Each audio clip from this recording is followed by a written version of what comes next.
If you were asked me, perhaps a couple years ago, when my vocation story actually started, I probably would have said, probably high school, somewhere around there.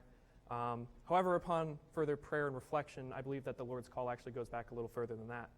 But first, a little bit of context of who I am. My father was a man born in Iran. My mother was an Irish woman from Massachusetts. My mom was Catholic and brought me and my brother to church and taught RE for many years. My dad was Muslim, but allowed my brother and I to be raised in the Catholic faith. So now, picture 6-year-old Ryan sitting in our basement in Crystal Lake, Illinois, watching on repeat one of my favorite movies, probably ever, Spider-Man. I love this movie as a 6-year-old and still love it as a 20-year-old.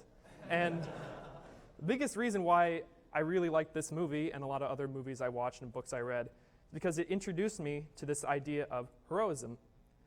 And after watching this movie, I felt this desire to be heroic, to live my life not for myself, but for those around me, and to lay down my life for some greater good. So 6-year-old Ryan kind of figured that to be, I'm going to be Spider-Man. However, once 6-year-old Ryan figured out that the silly string web shooters you bought at Toys R Us, you couldn't actually swing from it, I kind of gave up on that.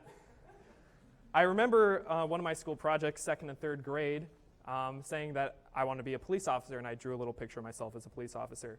But then I was awakened by the fact that police work is a lot of paperwork, and I thought of all the homework I really didn't like doing. I was like, I'll probably pass on that. And then little me also thought, I'm going to join the Army.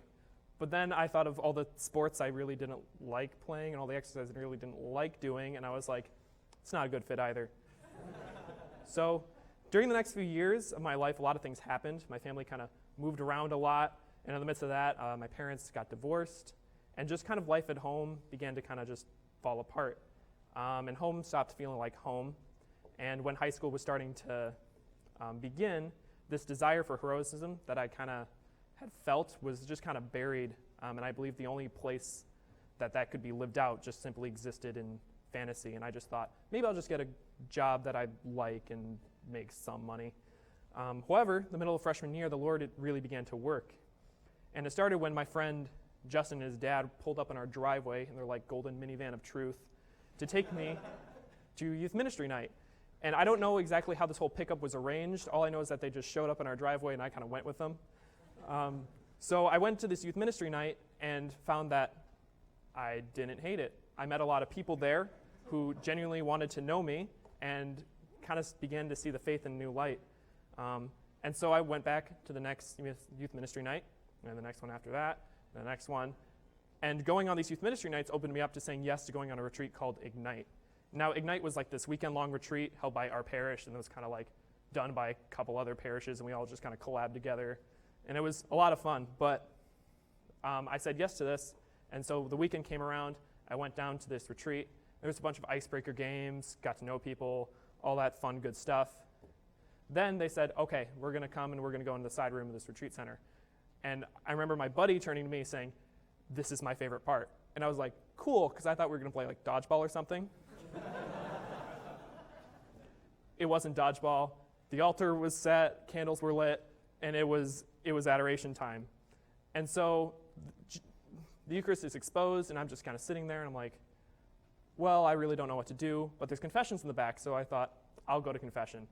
And so I go to the confessional with this priest, and I just kind of laid it all down before this priest, and after that confession, I went back into the side chapel, and when I returned, I no longer saw a host in some big golden trophy.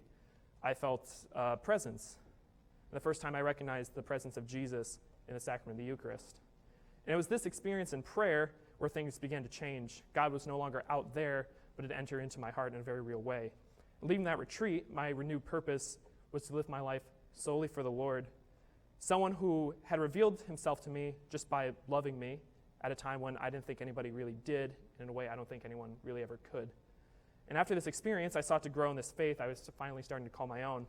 I kind of went off the deep end a little bit and got hyper involved in my parish. I was that kid who did all the youth ministry nights, went to a lot of the retreats, did a lot of the events at our parish. And as I got to know actual priests and seminarians is when the Lord began to pose the question, and it was the question of priesthood. And like probably a lot of us, I went, no. I was like, well, I'd probably have to be a good public speaker for that, and I'd probably have to have like daily locutions or visions every single day. And I was like, that's probably not it.